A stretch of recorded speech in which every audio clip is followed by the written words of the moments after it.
Well, hello everyone. Welcome to a new week. Well, for those of you who, in my part of the world, welcome to a new week. For those of you who are just closing out your old week, I hope it's been a good week for you, and I hope you're looking forward to an exciting new week. This week, I'm fully booked, but I actually didn't think I was going to have an opportunity to join you, but here we are. I found a little slot where we can spend the next 20-30 minutes or so together. And if this is the first time you've ever tuned in to one of my live events, welcome. We do this at least once a week, and we try to do it Monday or Tuesday. So I'm glad that you could join us. Today's topic, I'm going to kind of have a little bit of a rant. It's only a teeny weeny rant, and I don't think I'm going to get too carried away, but you know, I've got some thoughts around us taking responsibility for our own learning, and just some things that I've viewed recently with people. I think, come on, we've got to take our own responsibility for our own vocal development. I'm going to talk about that. Really, I'm not going to talk for long because today I want to dedicate most of today's session to your questions. But before we get into it, please make sure, don't forget, if in the comments sections, here we can see people jumping in already.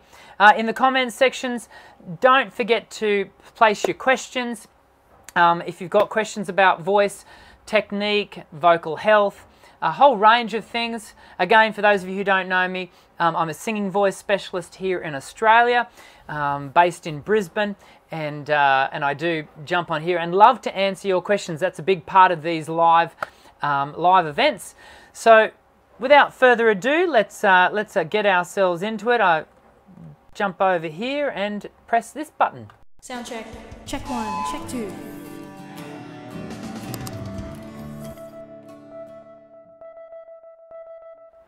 So as I said, yeah, I want to have a tiny little rant today, and that is, you know, on my YouTube channel here at Voice Essentials, it never ceases to amaze me the amount of people that ask their questions in a way that seems to take no responsibility for their own voice and their own learning, and wants to place all of the onus of their development and their journey onto someone else, and often, certainly on my channel, that wants to be me.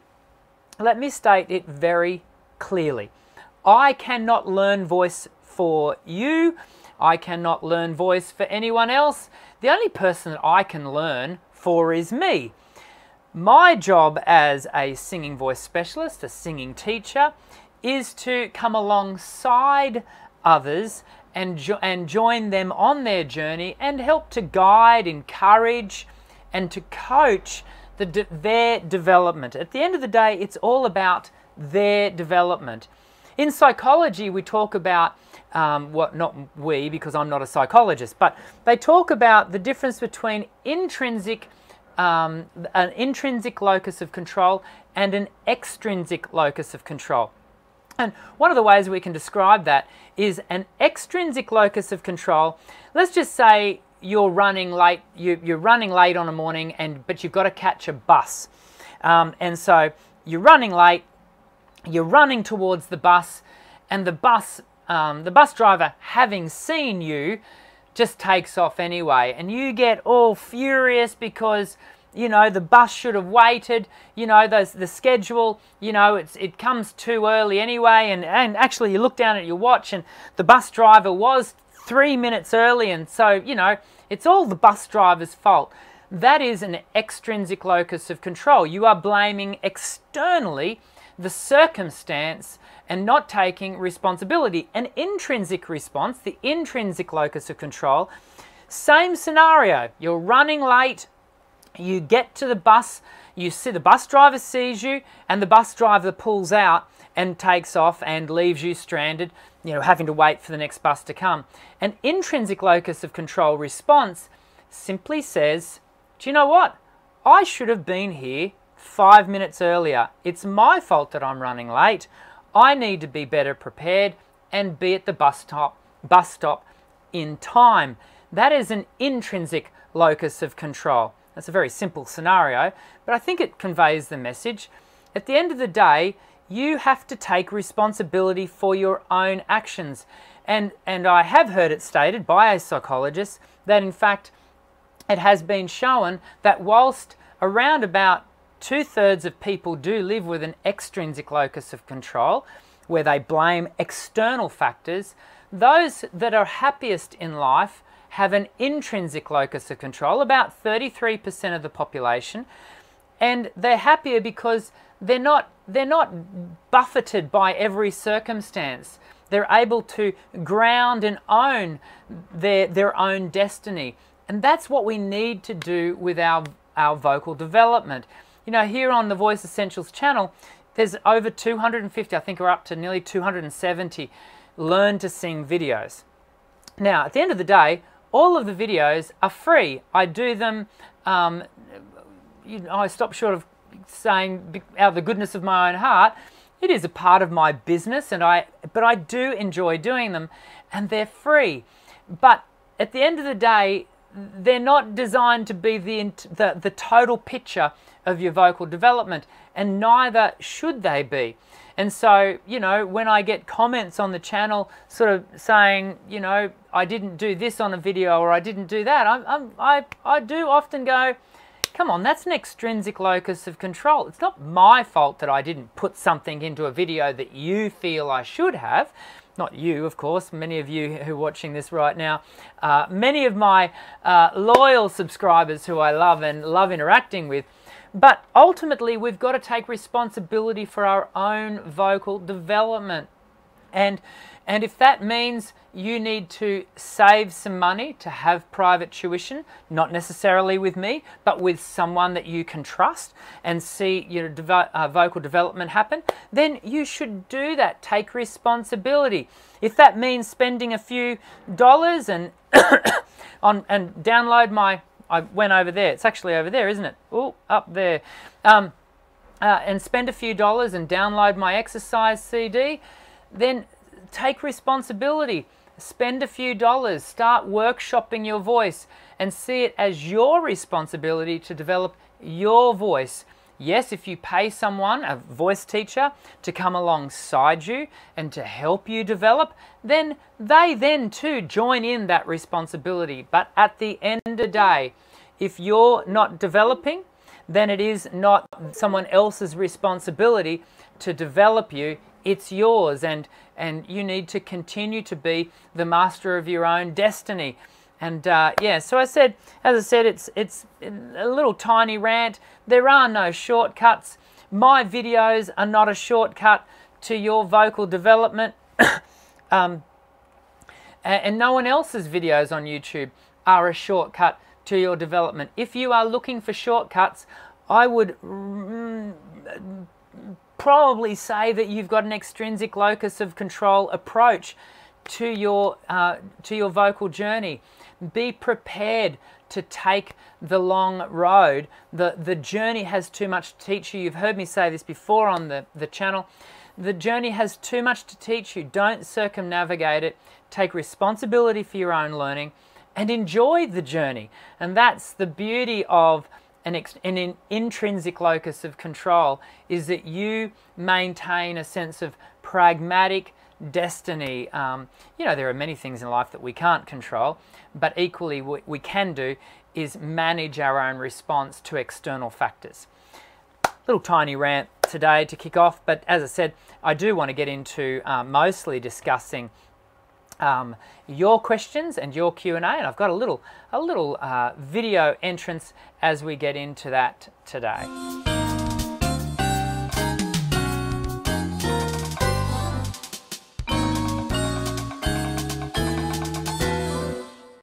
Okay, so let's I just want to check that we don't have any music going. Let's jump over here and hey, don't forget to let us know where you're calling from.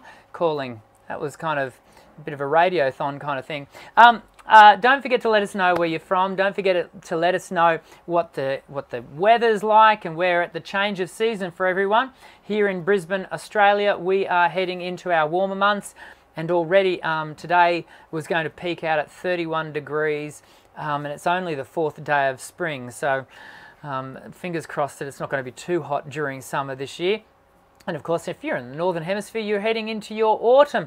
Probably my favourite time of year. I love the colours of leaves and all those sorts of autumny colours. So let us know what the weather's like in your part of the world, and remember too also to be kind to one another in the comments section. I'm going to jump into here. Hey Dr. Dan, last time you told me about the workout within built warm-up. So is it okay to skip the warm-up and just go for that inbuilt warm-up?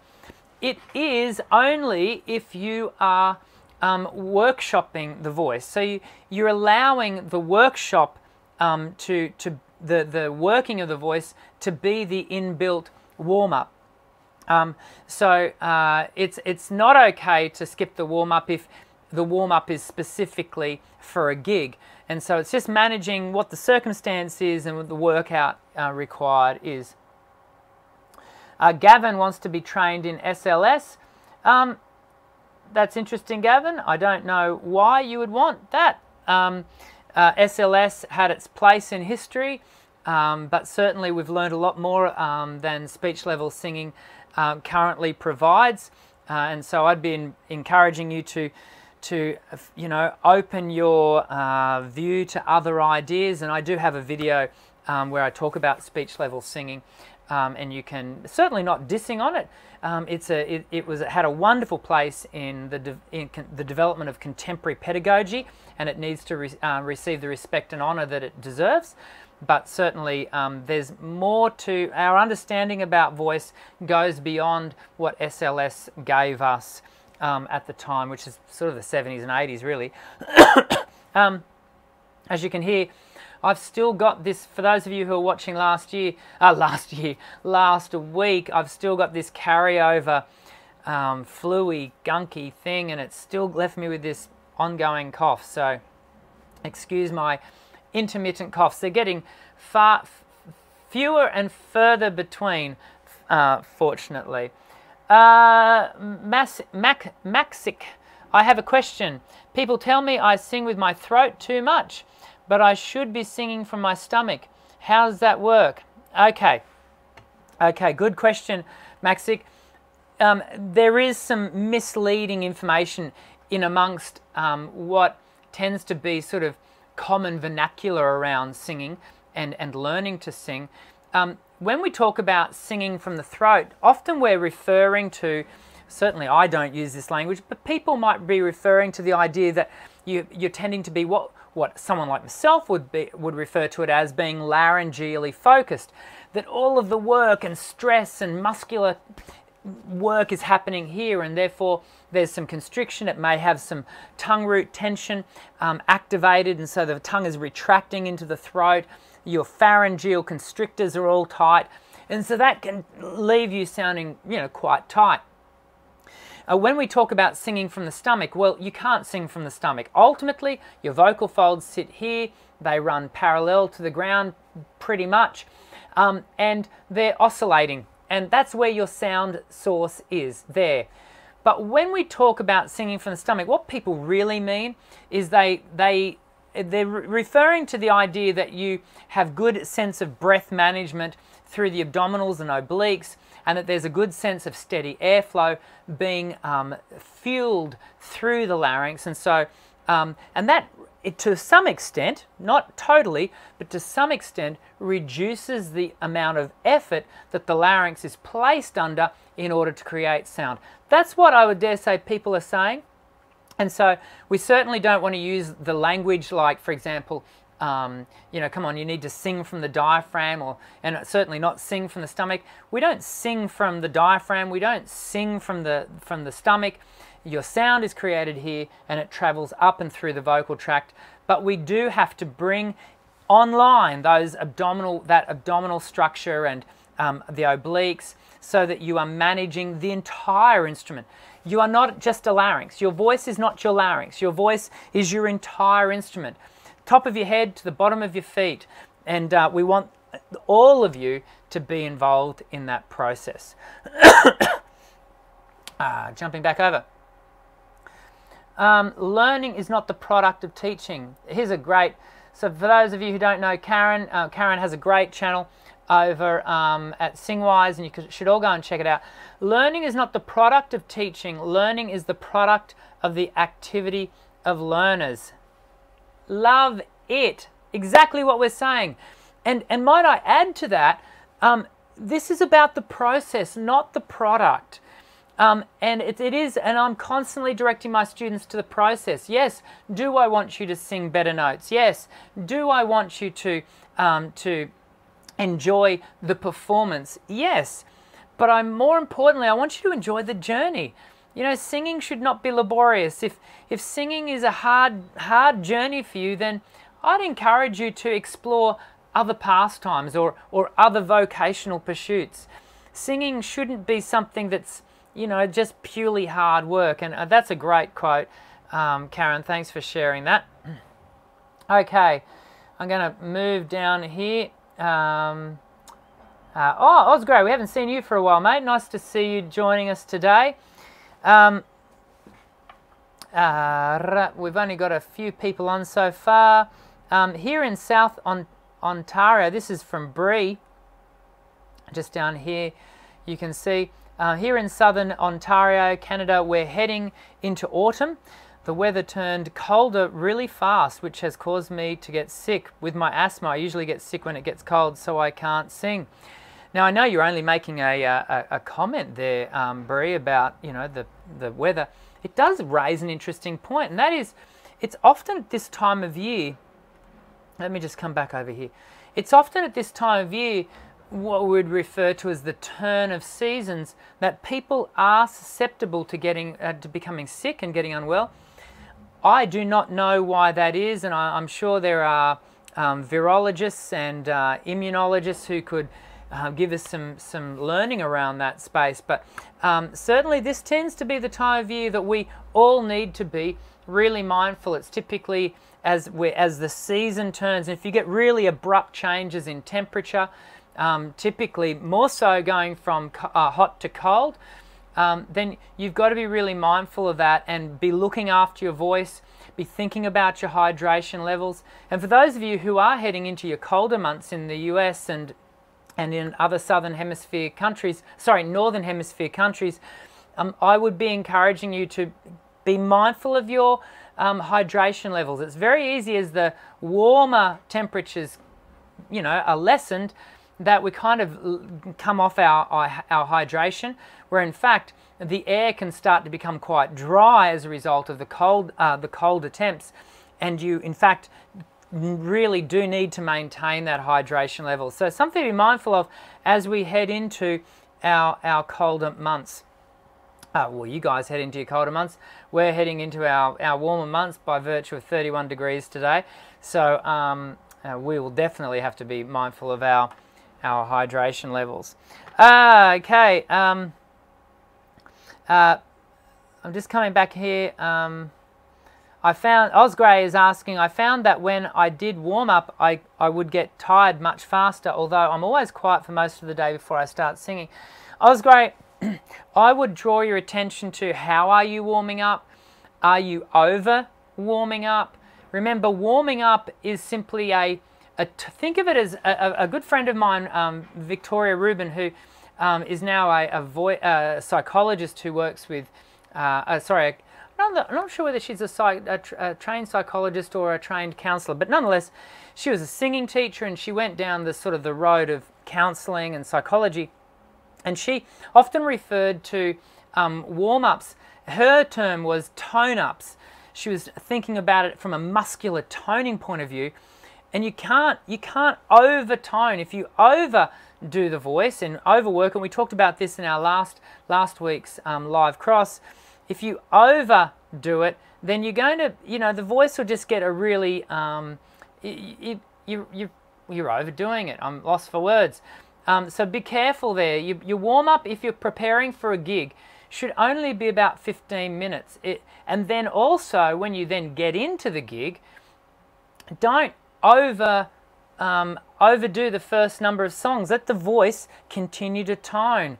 You know, a plane, when it's taking off, let me just go here. When a plane takes off, it doesn't just go like this and take off. Yeah? A plane gradually climbs, and it gradually approaches its cruising altitude. And we have to do the same thing with our voice. Don't expect the voice to just go bump, bump, straight up. That's likely to cause you some issues. So give your voice time. You know, prepare, get the blood flowing during a 15-minute warm-up, and then as you get into it, you know, reach the climax. If you're doing a four set night, for example, yeah, then really the climatic set needs to be the third set, not the second or the fourth, and certainly not the first, but the third. If you're doing a 1-hour show, then the climatic point needs to be around about the 40-minute mark, and it needs to, you know, that needs to be where you 30 to 40 minutes where you really hit your stride. If you're in a worship team, you want to make sure that you're giving your voice time to get into the worship set. Don't expect it to just go boom from the word go. And that can be difficult because you've got to then differentiate between performance energy and vocal output. And one of the apex skills of a great singer to develop is the ability to not have those two you know, connected so closely that one requires the other. And I'd encourage you to workshop that so that you're not, you know, for you to have full energy as a performer, you've got to have like 110% vocal output. Learn to measure your output while you maintain really high performance energy. My voice is starting to give out because it's still not 100%. I'm going to come over here for one more question. I've been working this, we're going to give this to Shoddy, and I've never seen Shoddy workmanship jump in here before. Welcome to Voice Essentials, Shoddy, and if you have been here, I'm glad you've returned. If you have been here before, it's good to have you come back. I've been working on my voice roughly an hour a day for about 4 years. I've had 2 voice teachers, practice with scales, my voice has not improved, people hate the sound of it. Should I give up? Response to last question first. Did I say that right? No, you should not give up. Secondly, you're practicing too much. Do not practice every day. Your voice needs rest. I'm always advocating, and you can jump across to my channel. There's a whole video dedicated to, there's in fact 2 videos. I want you to go and look for these, Shoddy. I want you to go and look for vocal rest, and I want you to search for vocal pacing. Those 2 videos are really important. If you want to do this long term, you should not be practicing every day. Even my professional gigging singers, I encourage them to have at least 2 days of vocal rest every week. Where possible, I like them to have 1 day on the weekend and 1 day during the week. It comes down to their schedule whether they're able to do that. If you're an amateur singer and you're not relying on your voice for your career and your vote, you know, for money, then I encourage you to only work the voice every 2nd day. The voice needs rest. It is not healthy for your voice or your own sense of achievement to be doing it every day. And so that'd be the first thing. Second thing is I'm glad to hear that you've been having singing lessons. My encouragement to you is to make sure that you're having singing lessons with the right type of teacher. For example, if you are a contemporary singer, then you need to make sure you are with a contemporary teacher. Now, that does not mean, and I've said this many times before, that does not mean that you're looking for someone who will allow you to sing contemporary material. We're talking about someone who will educate you and instruct you in contemporary technique. There is a difference. There are singing teachers online and off who have the capacity to teach both. They can teach classical technique and they can teach contemporary technique. I'm not one of those. I only teach contemporary technique, but be sure that it's not just based in the repertoire.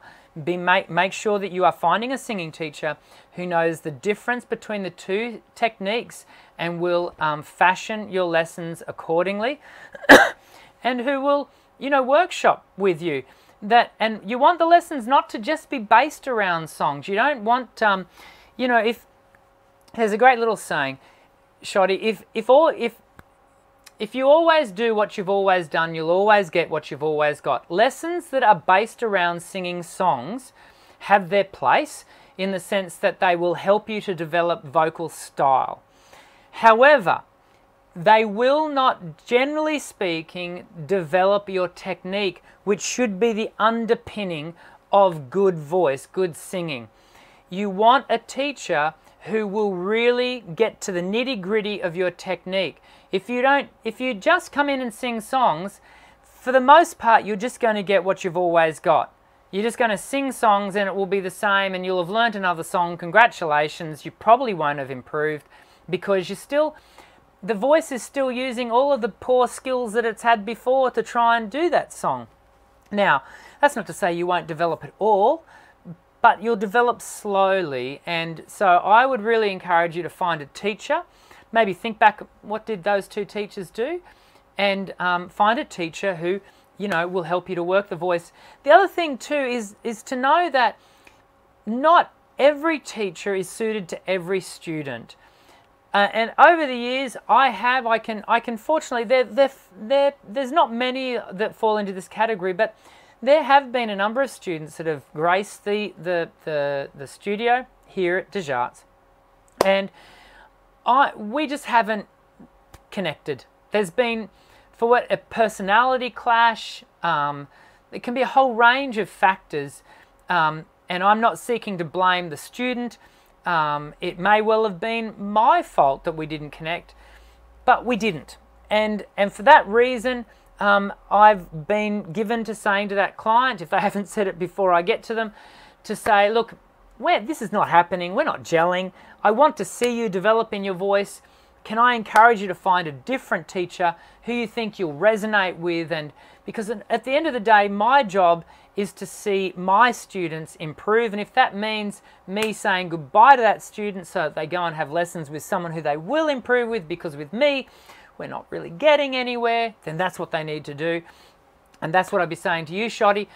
Be sure to find yourself with a teacher who you resonate with, but is also going to workshop your voice technically so that you are reworking the muscle response of your voice. I hope that's all very helpful.